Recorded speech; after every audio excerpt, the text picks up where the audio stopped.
ان کی بادشاہی تھی مشرق سے مغرب تک، اور تمام راہ ملک کی اللہ تعالیٰ نے اسے سمجھائی۔ مشرق اور مغرب مختلف جزائر اور دیگر شہروں میں جا کر اس نے اللہ تعالیٰ کی دعوت لوگوں تک پہنچائی، یہاں تک کہ زمین مغرب میں جہاں سورج غروب ہوتا ہے وہاں تک بھی آپ جا پہنچے تو وہاں پر ایک شہر ایسا پایا کہ اس کی چار دیواری تھی اور اس کے اندر کسی طرف سے جانے کا کوئی راستہ نہ تھا، اور آپ کا تمام لشکر اس کے ارد گرد پڑا رہا اور آپس میں کہتے رہے کہ آخر ہم اس دیوار کو پلان کر اندر کس طرح جائیں۔ حضرت ذوالقرنین علیہ السلام کا واقعہ،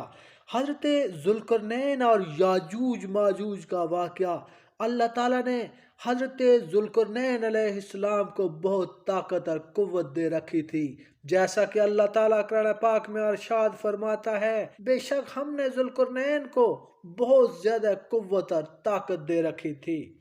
حضرت ذوالقرنین علیہ السلام کو اسکندر ذوالقرنین کہتے ہیں۔ وہ کاف سے کاف تک گئے، یعنی وہ مشرق سے مغرب تک انہوں نے سفر کیا، اور اللہ تعالیٰ نے ان کو بادشاہت دی تھی۔ انہوں نے اپنی بادشاہت کے طول و عرض میں سیر کی، اور قرن کہتے ہیں 30 برس، 80 برس یا 120 برس کہتے ہیں، اور یہی صحیح حدیث میں ہے۔ اور اس مرد کی عمر اس وقت 100 برس کی تھی، اور ایک میں قرن گوشہ جہاں کو بھی کہتے ہیں، یعنی ایک گوشہ جہاں کو وہ ہے جہاں سے آفتاب طلوع ہوتا ہے، اور دوسرا گوشہ وہ ہے جہاں سے آفتاب غروب ہوتا ہے۔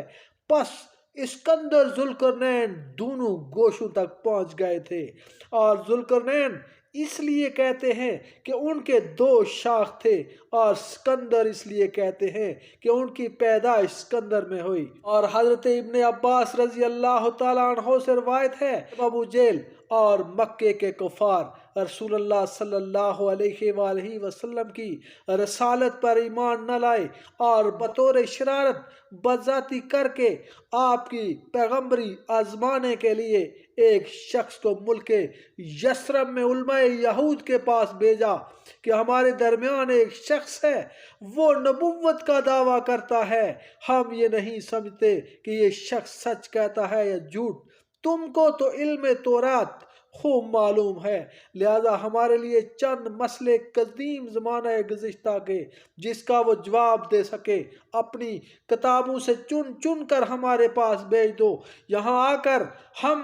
سوالات ان کے سامنے رکھیں گے، اور وہ سوالات پوچھیں گے، اور وہ دیکھیں گے کہ وہ اس کا جواب دے سکتا ہے یا نہیں۔ تب یہودی علماء نے کئی مشکل سوالات اپنی کتاب تورات اور زبور سے دیکھ کر نکالے، جیسا کہ ایک سوال اس میں یہ تھا کہ اس نبی سے پوچھو کہ روح کیا ہے، اور اصحاب کہف کون لوگ تھے، ان کا حال کیا تھا، اور اسکندر ذوالقرنین کون ہے اور ان کا کیا حال تھا۔ یہ مشکل سوالات یہودیوں کے بہت نامور عالموں نے اپنی کتاب سے نکالے تھے،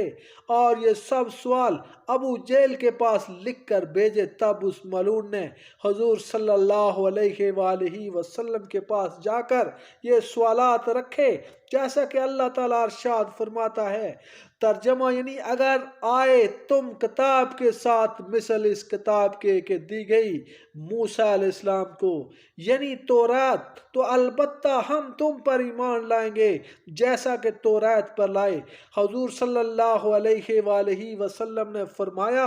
اس کا جواب میں کل دوں گا۔ یہ جملہ اس وجہ سے آپ نے فرمایا کہ جبرائیل علیہ السلام آئیں گے تو ان سے پوچھ کر اس کا جواب دیں گے، لیکن یہ جملہ کہتے وقت آپ صلی اللہ علیہ وسلم نے انشاءاللہ نہ کہا، اس لیے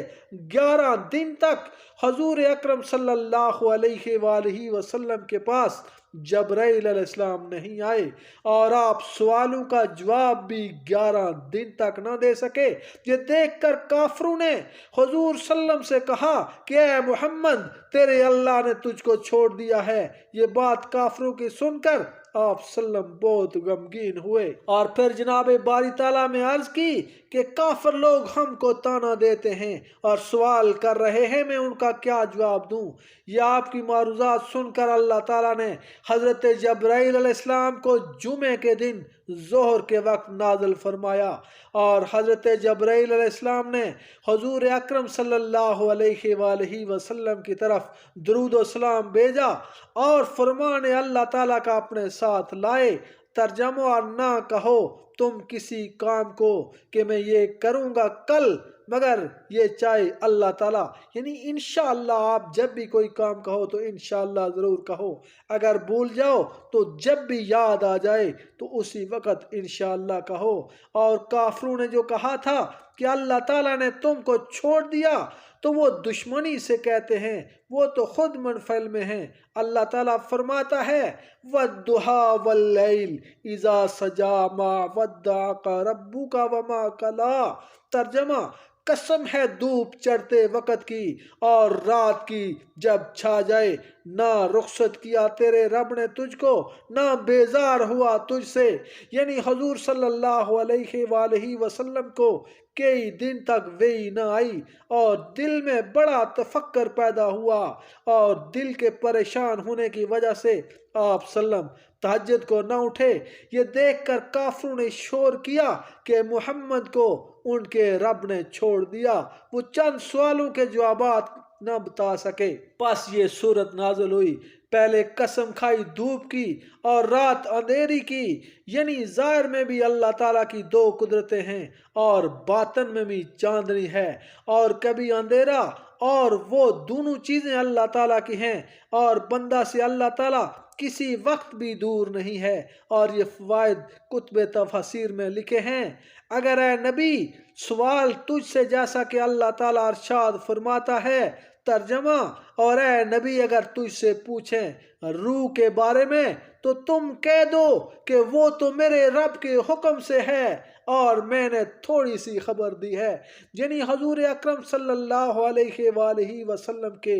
آزمانے کو یہود نے آپ سے پوچھا، سو اللہ تعالیٰ نے بتایا کہ ان کو اتنی سمجھ کا حوصلہ اور صلاحیت نہیں ہے، اس سے قبل کسی پیغمبر کی امت نے ایسی باتیں نہ پوچھی تھیں۔ خیر بس اتنا ہی لوگوں کا جاننا کافی ہے کہ اللہ تعالیٰ کے حکم سے ایک چیز بدن میں آ پڑی، وہ بدن زندہ ہو گیا،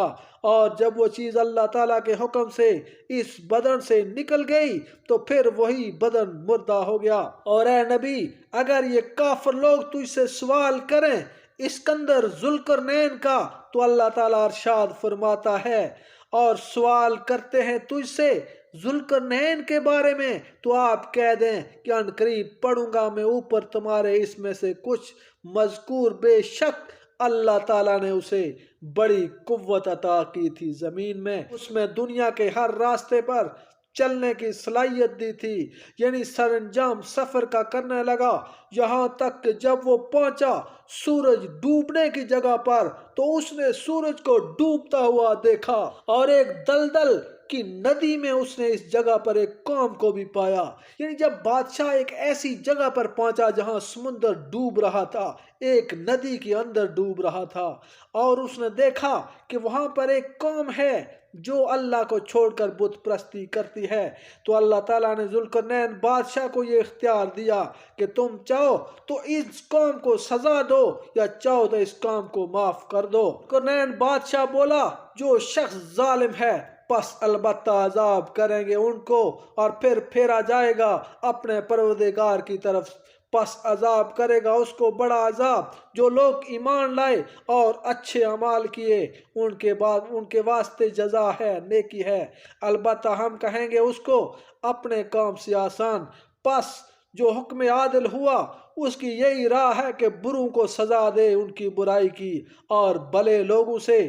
نرمی اختیار کرے۔ پس اسکندر ذوالقرنین نے یہ بات کہی، یعنی اس نے یہ طریقہ اختیار کیا۔ حضرت عبداللہ ابن عباس رضی اللہ تعالیٰ عنہ فرماتے ہیں کہ اسکندر ذوالقرنین نے یہ بات کی زمین میں اپنے لشکر کے ساتھ کئی برس رہے، وہ جو قوم تھی اس کے ساتھ آپ کئی سالوں تک رہے اور ان لوگوں کو اللہ تعالیٰ کی طرف دعوت دی، وہاں کے سب لوگ آپ کے مطیع و فرمانبردار ہو گئے اور ان لوگوں کے اوپر نوازشات بھی کی، اور جو لوگ ان کے باغی رہے تو ان لوگوں کو جہنم دکھائی۔ اور یہ بھی کہتے ہیں کہ اسکندر ذوالقرنین کی نبوت اور بادشاہت میں بہت اختلاف ہے، اور بعضوں نے کہا کہ وہ اول بادشاہ تھے پھر اس کے بعد نبی ہوئے، اور بعضوں نے کہا کہ اول وہ نبی تھے اور بعد میں بادشاہ ہوئے، اور بعضوں نے اسی پر دلیل قائم کی کہ اگر اسکندر ذوالقرنین نبی نہ ہوتے تو اللہ تعالیٰ قلنا یا ذوالقرنین کر کے خطاب کیوں فرماتا؟ لیکن اس کا جواب یہ ہے کہ یہ وہی الہامی تھی جیسا کہ حضرت موسیٰ علیہ السلام کی ماں کو اللہ تعالیٰ نے فرمایا وَأَوْحَيْنَا إِلَىٰ أُمِّ مُوسَىٰ، یہ الہام فرمایا تھا بواسطہ حضرت جبرائیل علیہ السلام کے۔ ان کی بادشاہی تھی مشرق سے مغرب تک، اور تمام راہ ملک کی اللہ تعالیٰ نے اسے سمجھائی۔ مشرق اور مغرب مختلف جزائر اور دیگر شہروں میں جا کر اس نے اللہ تعالیٰ کی دعوت لوگوں تک پہنچائی، یہاں تک کہ زمین مغرب میں جہاں سورج غروب ہوتا ہے وہاں تک بھی آپ جا پہنچے تو وہاں پر ایک شہر ایسا پایا کہ اس کی 4 دیواری تھی اور اس کے اندر کسی طرف سے جانے کا کوئی راستہ نہ تھا، اور آپ کا تمام لشکر اس کے ارد گرد پڑا رہا اور آپس میں کہتے رہے کہ آخر ہم اس دیوار کو پھلانگ کر اندر کس طرح جائیں۔